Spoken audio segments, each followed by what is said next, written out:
بسم اللہ الرحمن الرحیم۔ السلام علیکم ورحمۃ اللہ وبرکاتہ۔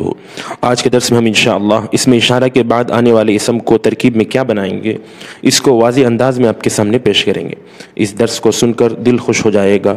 خدا کے لیے ویڈیو کو آخر تک دیکھیں۔ اگر آپ کے علم میں اضافہ نہ ہوا تو چینل کو انسبسکرائب کر دیں۔ نمبر 1، اس میں اشارہ کے بعد آنے والا اسم یا تو معرف باللام ہوگا یا پھر غیر معرف باللام ہوگا۔ یعنی اگر اس میں اشارہ کے بعد آنے والا اسم غیر معلف باللام ہو، یعنی الف لام والا نہ ہو، تو دو صورتوں سے خالی نہ ہوگا۔ نمبر 1، یا تو وہ نکرہ رہے گا، جیسے ھذا کتاب، تو اس صورت میں ھذا کو مبتدا اور کتاب کو خبر بنا دیں گے۔ اور اگر وہ معرفہ ہو، جیسے ھذا محمد، تو اس صورت میں بھی ھذا کو مبتدا اور محمد کو خبر بنا دیں۔ اور اگر اس میں اشارہ کے بعد آنے والا اسم معرف باللام ہو تو سب سے پہلا کام جو آپ کو کرنا ہے وہ یہ ہے کہ آپ دیکھیں کہ اس میں اشارہ کے ذریعے اس کے بعد آنے والے معرف باللام کی طرف اشارہ کیا جا رہا ہے یا نہیں۔ جی ہاں، اس چیز کو دیکھنا بے حد ضروری ہے اور اس پر غور کرنا بے حد ضروری ہے۔ اور اگر اس میں اشارہ سے اس کے بعد آنے والے اسم معرف باللام کی طرف اشارہ کیا جا رہا ہے تو دو حال سے خالی نہیں ہوگا۔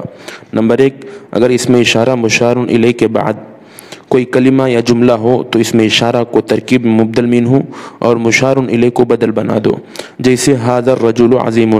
ھذا اس میں اشارہ ہے، الرجل، ھذا اس میں اشارہ مبدل منہ، الرجل بدل، مبدل منہ اپنے بدل سے مل کر مبتدا، عظیم خبر، مبتدا اپنی خبر سے مل کر جملہ اسمیہ خبریہ ہوا۔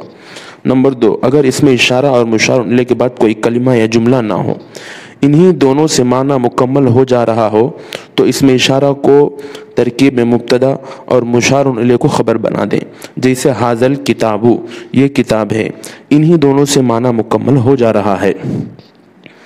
اب آخری میں جو اہم بات ہے وہ یہ ہے کہ اگر اس میں اشارہ کے بعد معرف باللام والا اسم غیر مشار الیہ ہو، یعنی اس میں اشارہ سے اس کی طرف اشارہ نہ کیا گیا ہو، تو اس میں اشارہ کا اعراب ترکیب میں حسب موقع ہوگا، جیسے العلم نور یعلم ھذا العاقل، علم ایک نور ہے، اس بات کو عقل مند جانتا ہے۔ ھذا کے بعد معرف باللام والا اسم ہے، لیکن اس سے اشارہ العلم نور کی طرف ہے، نہ کہ العاقل کی طرف، لہذا اس کی ترکیب یوں ہوگی، یعلم فعل مضارع ہے، ھذا مفعول بہ مقدم ہے، العاقل فاعل مؤخر ہے۔ یعلم فعل اپنے فاعل اور مفعول بہ سے مل کر جملے فعلیہ خبریہ ہوا۔